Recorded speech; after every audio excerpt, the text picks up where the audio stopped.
इस्लाम का वो इतिहास जो सिर्फ़ किताबों में नहीं, दिलों में ज़िंदा है। यहाँ हम बात करेंगे नबी करीम हज़रत मोहम्मद सल्लल्लाहु अलैहि वसल्लम की मुबारक ज़िंदगी की, उन खलीफाओं की जिन्होंने इंसाफ और हक़ का पैगाम दुनिया को दिया। हम आपको ले चलेंगे एक ऐसे सफ़र पर जहाँ तारीख़ की धूल में छुपी रोशनी आपको हक़ और सच्चाई से मिलवाएगी। इस्लाम के आने से पहले अरब एक ऐसी भूमि थी जहाँ एक प्रकार का अंधेरा फैला हुआ था। न कोई संगठित धर्म, न कोई सामाजिक व्यवस्था, पर इसी धरती से एक रोशनी उभरी जिसने दुनिया का इतिहास बदल दिया। और इसी समाज में एक ऐसे इंसान ने जन्म लिया जिसने आने वाले वर्षों में पूरी मानवता को एक नया रास्ता दिखाया। वो थे हज़रत मोहम्मद सल्लल्लाहु अलैहि वसल्लम। तो चलिए चलते हैं इस्लाम के इतिहास के सफ़र पर। अरब प्रायद्वीप तीन तरफ से पानी से घिरा हुआ है। पश्चिम में लाल सागर, दक्षिण में अरब सागर और पूर्व में फारस की खाड़ी। यहाँ की जलवायु अत्यधिक गर्म और शुष्क है। वर्षा बहुत कम होती है। रेगिस्तान और मरुस्थल प्रमुख, जैसे रुब अल खली दुनिया का सबसे बड़ा रेत का रेगिस्तान है। दूर दूर तक रेतीले टीले, कहीं कुछ पहाड़ी क्षेत्र, जैसे कि हिजाज वो जगह है जिसमें मक्का और मदीना बसे हैं। उस वक्त यहाँ अधिकतर बदवीन जाति के लोग थे, यानी खाना बदोश जनजातियाँ रहा करती थीं, जो ऊँटों के साथ रेगिस्तान में सफ़र करते थे और तंबू लगाकर बसेरा करते थे। कुछ शहर ऐसे थे जो बसे हुए थे, जैसे मक्का, ताइफ, यमन, नजद, मदीना। अरब प्रायद्वीप अंतर्राष्ट्रीय व्यापार मार्ग का केंद्र था। भारत, चीन, रोम और अफ्रीका के बीच व्यापारी यहाँ से होकर जाते थे। मक्का इस मार्ग का बड़ा केंद्र था। यहाँ हर साल हज और व्यापार का मेला होता था। एशिया, अफ्रीका और यूरोप, इन तीनों महाद्वीपों के बीच अरब देश होने के कारण अरब राजनीतिक और व्यापारिक दृष्टि से बहुत महत्वपूर्ण रहा है। इस्लाम से पहले अरब समाज अराजकता और अन्याय में लिप्त था। नैतिक पतन हो चुका था। धार्मिक भटकाव और सामाजिक असंतुलन व्याप्त था। यही वो समय था जब अल्लाह ने हज़रत मोहम्मद सल्लल्लाहु अलैहि वसल्लम को रहमतुल लिल आलमीन बनाकर भेजा था।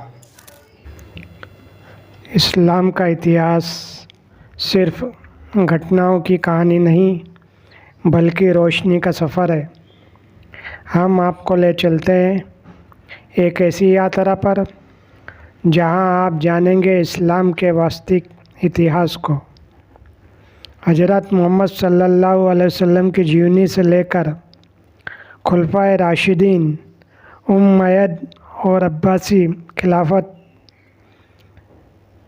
खुलफाए राशिदीन इस्लामिक विज्ञान, संस्कृति और सूफियों की रूहानी ज़िंदगी के बारे में। हमारा मकसद सच्ची, शुद्ध और प्रमाणिक जानकारी को सरल भाषा में आपके दिल तक पहुंचाना है। हमारा मकसद सिर्फ इतिहास को पढ़ना नहीं, उसे महसूस करना है। हर एपिसोड में मिलेगा आपको ज्ञान, सत्य और आस्था की रोशनी। इस्लाम के आने से पहले अरब की स्थिति को जाहिलिया यानी अज्ञानता का युग कहा जाता है। ये युग अज्ञान, सामाजिक अत्याचार, धार्मिक विकृति और नैतिक पतन का प्रतीक था।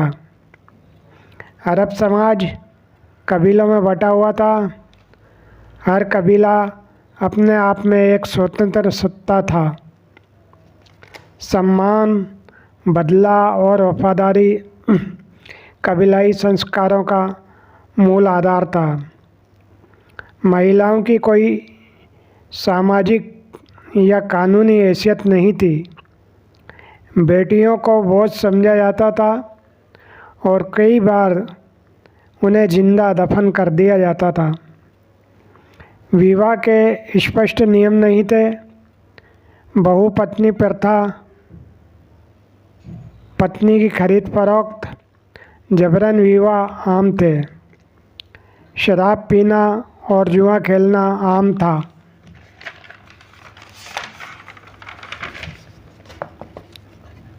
कमज़ोर वर्ग को गुलाम बना लिया जाता था। गुलामों को जानवरों जैसा व्यवहार होता था। मक्का में काबा को 360 से ज़्यादा मूर्तियों से भर दिया गया था। हर कबीले की अपनी अलग मूर्ति होती थी, जैसे लात, मनात, उज्जा आदि। कुछ लोग एक ईश्वरवाद को मानते थे, जिन्हें हनीफ कहा जाता था, जैसे हजरत इब्राहीम अलैहिस्सलाम की परंपरा। अरब के कुछ हिस्सों में यहूदी और ईसाई धर्म मौजूद थे, खासकर यमन और उत्तरी क्षेत्रों में।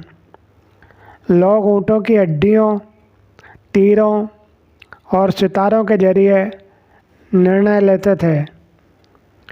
भाग, टोना टोटका, शगुन और अपशगुन आम थे। मक्का व्यापार का प्रमुख केंद्र था। मक्का और यमन से शाम, जिसे सीरिया के नाम से जाना जाता है, और बसरा यानी इराक तक व्यापारिक काफिले जाते थे। ऊँटों को रेगिस्तान का जहाज कहा जाता था और ये व्यापार और यात्रा के मुख्य साधन थे। सुक